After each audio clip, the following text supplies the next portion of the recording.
So let's dive into something that every entrepreneur has to deal with, but honestly, most don't think about it nearly enough. Designing your business model.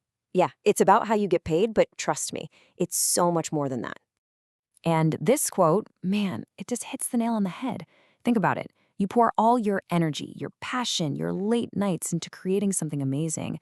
But then the actual plan for capturing the value you created, it just gets tacked on at the end. Well, we're going to fix that. All right, first up, let's talk about what I call the entrepreneur's blind spot. It's this trap that so many passionate founders fall right into. It all comes down to this really important difference between creating value and, actually capturing it.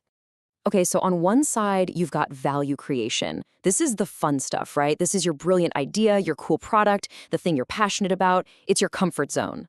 But then there's the other side of the coin, value capture.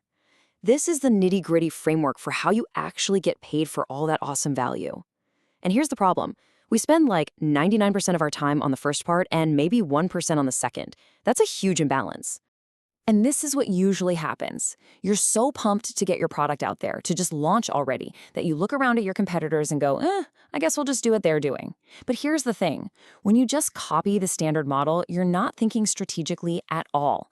And that's not just a small mistake, it's a massive missed opportunity. Okay, so let's really dig into why breaking free from that default mode is so critical. Because the stakes here, they're way higher than you think. So you might be thinking, hang on, what's the big deal? If it works for everyone else, why won't it work for me? And you know what? That's a totally fair question. But the answer, well, the answer shows why this is one of the most permanent decisions you'll ever make for your business. And here's the answer, plain and simple. Your first business model? It's like pouring concrete. Once it's set, once you've got customers who are used to paying you in a certain way, trying to change it is just, it's a nightmare. You basically get one good shot to get this right at the very beginning.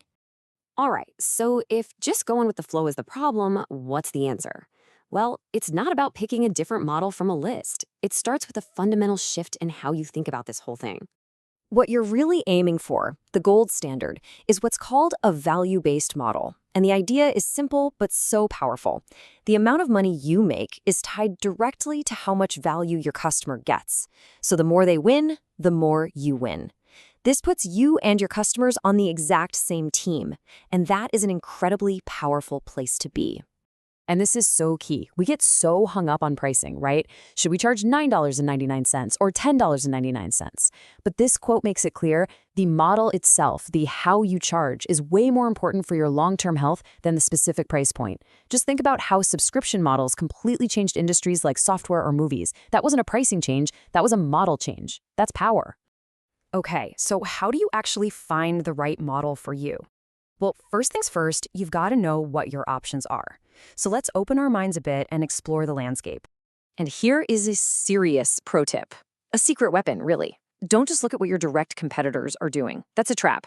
Instead, look at totally different industries. Seriously, what's working in gaming, or media, or manufacturing?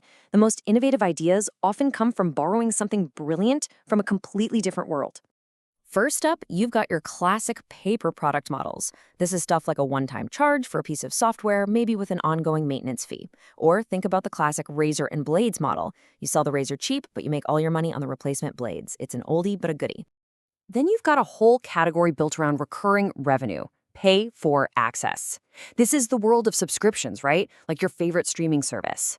But it also includes things like licensing your tech to other companies, or even franchising your whole business concept so others can run it. Okay, now we're getting really close to that value-based ideal with pay-for-use models. Think about cloud services where you only pay for the storage you actually use, or a payment processor that just takes a tiny slice of every transaction. You're paying directly for what you consume. It's super fair. And let's not stop there, because there are some really creative alternative approaches. You've got the advertising model, where your users get the service for free because advertisers are footing the bill. Or get this, a shared savings model, where you literally get paid a chunk of the money you save your customer. The possibilities here are just huge. Whoa, okay, so we've got all these options flying around. How in the world do you choose the right one? Well, it's not about just picking one that sounds cool. It's all about finding the perfect strategic fit for your specific business. And it really boils down to three key things you have to analyze: your customer, the actual value you're providing, and of course, your competition. Let's just touch on how these pieces fit together. First and foremost, it all, and I mean all, starts with your customer.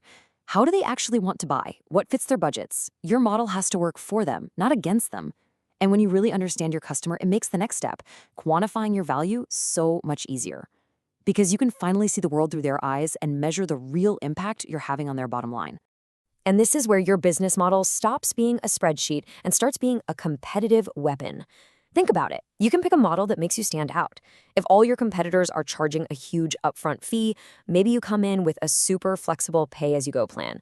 That's a move they can't just copy overnight without blowing up their own business. It's a real strategic advantage that can totally change your numbers, from customer lifetime value to how much it costs to get a new customer in the door. All right, as we bring this all home, it really comes down to one core idea: balance. Look, you could have the most amazing, world-changing product ever invented. But if your plan for capturing the value of that product is weak or just an afterthought, your business is gonna struggle. It's that simple. These two things, creating value and capturing value, they have to be in perfect harmony. So, I'll leave you with this one question to think about for your own business. Is your business model just an afterthought, something you defaulted to, or is it your sharpest, most well-designed competitive edge? Don't just let it happen. Design it, be intentional, and make it a weapon.